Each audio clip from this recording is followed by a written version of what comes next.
Bonjour, je suis Maya, bienvenue à nouveau pour un petit moment de français. Alors aujourd'hui, je vous parle du nom. Le nom, c'est une classe grammaticale, c'est-à-dire une nature, et c'est souvent la première nature de mots que vous avez fréquentée. Rappelez-vous, quand vous étiez petit, votre maîtresse ou vos parents vous montraient des images et vous demandaient de donner le nom de ces images. Eh bien, c'est ça un nom.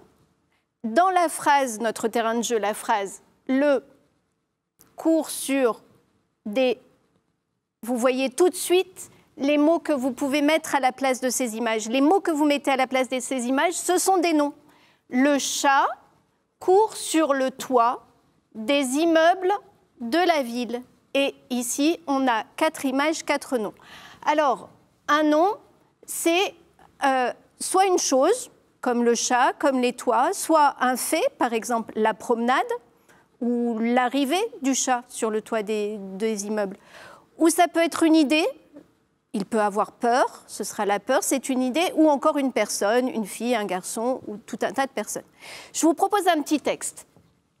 Et ici, on va ensemble chercher les noms. En 1884, M. Eugène Poubelle était le préfet de Paris. Il obligea les habitants de cette ville à utiliser des boîtes spéciales pour mettre leurs ordures. À cette époque, beaucoup de Parisiens jetaient directement leurs ordures dans la rue. Ainsi, le préfet Poubelle a inventé la poubelle. Alors, on cherche les noms. M. Eugène Poubelle, préfet, Paris, habitant, ville, boîte, ordures, à cette époque, parisien, ordure encore, et rue, préfet, poubelle, et encore poubelle. Et qu'est-ce qu'on remarque? On a certains noms qui commencent par une majuscule, d'autres noms qui ne commencent pas par une majuscule. On continue. Dans la capitale, les enfants naviguent sur le fleuve. Ici, on a 3 noms, la capitale, enfant et le fleuve. Et j'ai transformé cette phrase. À Paris, c'est la même chose que la capitale pour la France. Léa et Ryan naviguent sur la Seine. Et vous voyez que dans cette phrase, les noms portent tous des majuscules. Ils sont beaucoup plus précis. Ce sont des noms propres. La Seine est un fleuve. Seine, c'est un nom propre. Et fleuve, c'est un nom qu'on dit un nom commun. Un nom commun désigne une personne, un animal ou un animal d'une même espèce, ou bien encore une idée ou un fait en général. Il est donc précédé d'un déterminant. En revanche, les noms propres désignent quelqu'un ou quelque chose qui est unique, et ils commencent alors par une majuscule. Allez, on continue notre travail. Ici, on a une petite phrase. Ma voisine commande une tarte à la boulangère. On va essayer de la transformer. Alors, la transformer, ça va être se dire, bah, tiens, si je n'ai pas une voisine, mais un voisin, mon voisin, et on imagine alors que ce n'est pas une boulangère, mais c'est un boulanger. Donc mon voisin commande une tarte au boulanger.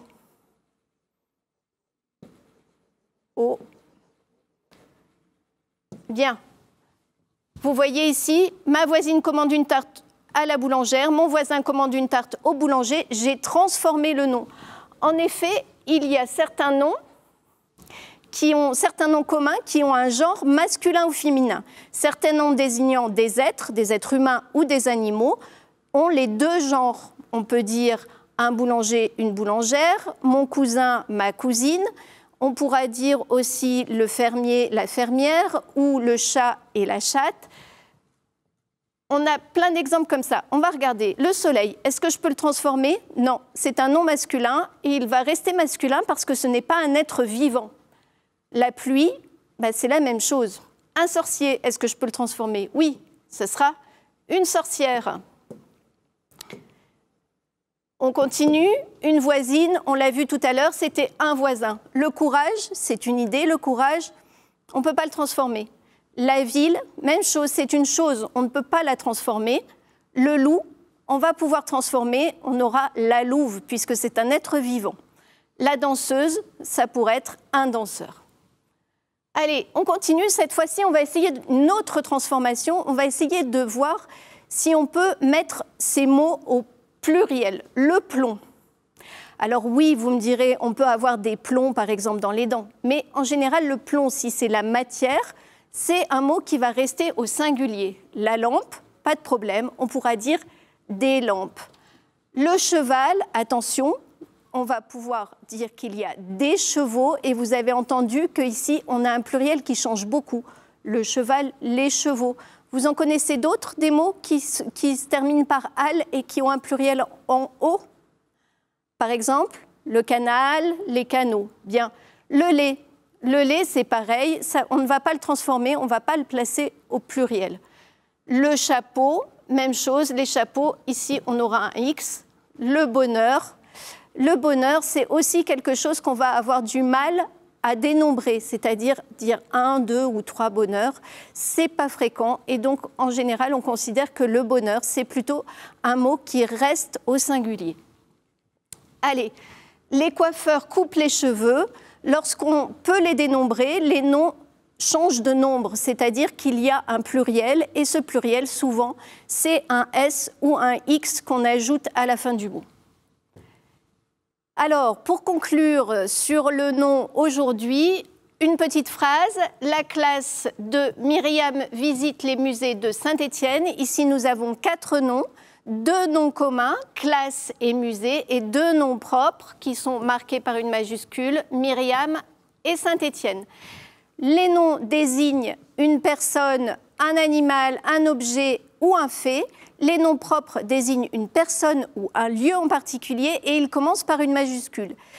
On a vu aussi aujourd'hui que les noms ont un genre, soit masculin, soit féminin, et un nombre. Ils peuvent être singuliers ou pluriels quand on peut les dénombrer. Voilà, c'est terminé pour aujourd'hui. Demain, je vous parlerai du groupe nominal et vous allez voir comment tout s'organise autour du nom. Qu'est-ce qui vient avant, qu'est-ce qui vient après, comment ça s'accorde. C'est de ça dont nous allons parler la prochaine fois. À demain.